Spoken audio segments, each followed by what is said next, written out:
On the outskirts of Worcester lies Powick, a quiet village of red brick homes, modest gardens, and the hum of daily life. But beneath this present-day peace lies a darker past, buried in brick, memory and silence.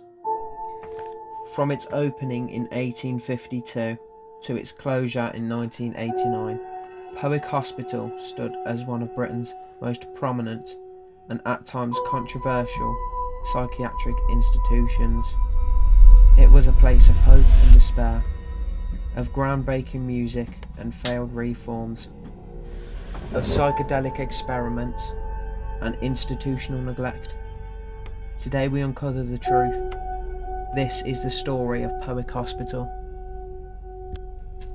In 1845, the County Asylums Act made it compulsory for counties to provide institutions for the mentally ill. This wasn't just big, it was revolutionary. Mental illness was being redefined, no longer seen as a moral failing or a demonic possession, but as a medical issue. In Worcestershire, the site chosen was a rural piece of land called White Chimneys Farm. Isolated but accessible, far from the pressure of city life. The asylum opened its doors in 1852, designed to house 200 patients. In total, it cost $50,000, a vast sum at the time, and was laid out in a corridor plan style, with separate wings for men and women. Patients were expected to work, farm, clean, sew. Labour was not just seen as practical, but curative. Gardens were planted, airing courts were walled, but filled with flowers. This was part of moral therapy, a Victorian idea that peace, structure and labour could restore sanity. And for some it helped, but for many it simply masked the suffering. Overcrowding began within 6 years. By 1858, the hospital held over 360 patients, almost double capacity. Few know of the great composer Edward Elgar, long before his fame, worked at Powick. From 1877 to 1884, he served as the bandmaster for the asylum's musical group. He was just in his 20s, a job few others wanted, but Elgar saw it as a chance. He composed dozens of light pieces, quadrilles, polkas and marches. They were played weekly, often at social events and dances for staff and patients. It was therapy in rhythm. Elgar once wrote that the dances at Powick were among his most satisfying performances. Though composed for asylum halls, his music carried a kind of human dignity, a belief that even here, among the forgotten, joy could still exist. As decades passed, Powick expanded. By the early 1900s, new buildings were added, including isolation units and staff quarters. The patient population ballooned by 1914. Over 1,000 people lived inside its walls. The First World War drained hospital staff. Many doctors and attendants went to the front. Meanwhile, shell-shocked veterans returned and were often funneled into hospitals like Powick. Records from the 1920s show a grim reality: overcrowded wards, exhausted staff, rising mortality. Despite this, little changed. Funding was tight. The stigma of mental illness remained.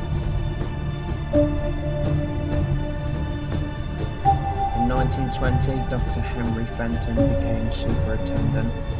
He rejected music and moral therapy and instead embraced physical medicine.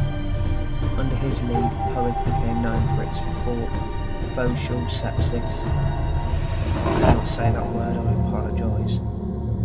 A now discredited theory that infections in the body cause mental illness. Dozens of patients had teeth pulled, tonsils removed, even intestines surgically altered, all in hopes of curing insanity. These procedures were traumatic, often irreversible.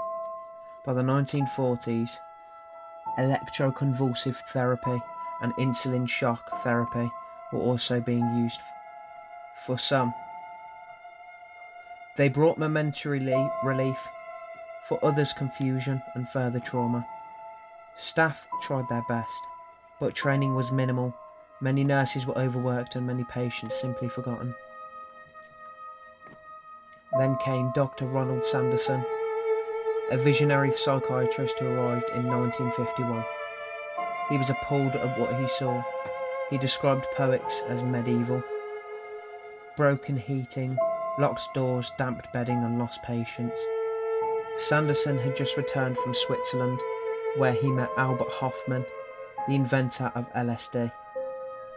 Inspired, he brought vials of Delicid to Powick and began carefully monitored experiments. Over 600 patients were treated with LSD under medical supervision, with talking therapy alongside the psychedelic sessions. Sanderson reported positive outcomes, emotional breakthroughs,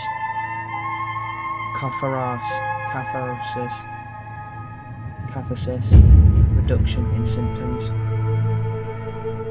By 1955, a new LSD wing was built at Powick, bright, modern, optimistic, but it wouldn't last as LSD spilled into counterculture in the 1960s.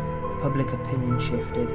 The NHS ended all LSD therapies in 1965. Sanderson left the hospital shortly after. Years later, former patients sued. In 2002, the government settled, awarding compensation and acknowledging the risks taken. In 1968, British television changed everything. The World in Action documentary aired footage from inside Ward F13. What viewers saw was shocking. Elderly patients lying in soiled sheets, sedated, unbathed, ignored. The nation recoiled, but for those who had worked or lived at Powick, it was no surprise. The hospital had been collapsing for years. Politicians promised reform, but real change was slow. By the 1970s, new approaches to care emphasised community support, not institutionalisation. Slowly the hospital emptied, new patients were sent elsewhere, wards shut down. By 1989, after 137 years, Powick Hospital closed its doors for good. So what remains? In 2025, almost none of the hospital's original structure survives. The main wings were demolished in 1990. The farmland is now a residential estate. You'll find driveways where the airing courts once stood, children's playgrounds where therapy sessions were held. But two buildings remain. The superintendent's house, now offices, and the administration block, now known as White Chimneys. Today it's luxury flats. A small plaque at the Crown pub tells a fraction of the story, but for most part the land has moved on, quietly, silently. Powick Hospital was never just a building, it was an idea, a reflection of each era's approach to mental illness. In the 1850s it was built with hope. In the 1950s it experimented with vision, but many times it failed. It failed to care, it failed to listen. Yet it also shattered thousands who had nowhere else to go. Today, its memory lives on in archives, music sheets, and a few surviving bricks. And perhaps most importantly, in the question it forces us to ask, how far have we come? And how far do we still have to go?